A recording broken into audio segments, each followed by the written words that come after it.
You, as a campaigner and somebody who is organising, an organiser, you must hear very sort of heart-wrenching stories daily. Because, you know, when I hear about bus services being cut in, for instance, rural Cumbria, mentally I always think of an old woman who needs to get to, or man who needs to get, somebody elderly who needs to get to somewhere to fraternise with their friends, hang out, you know, do all the things that keep humans human.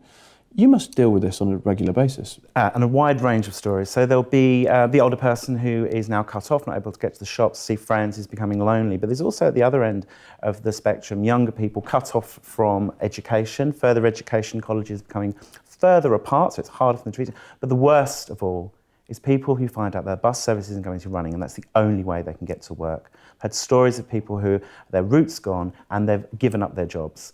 That's the worst outcome. And really, we've got to remember, the buses are there because they have so many other benefits to the society at large. They have an economic benefit. They connect employers with a wider pool of workers. They have environmental benefits, getting people out of cars, they're cleaning up the air.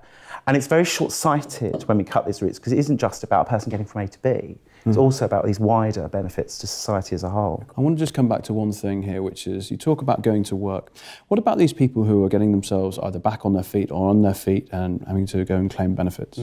They naturally will have to use public transport, often a bus. What happens in that scenario when you have such an unreliable service? We would have been looking at a village in East Anglia where we found benefit claimants were so concerned about the bus service not being good enough for them to get to the job centre that they were walking a 20-mile round trip in order, you know, in open countryside to get to their appointments on time.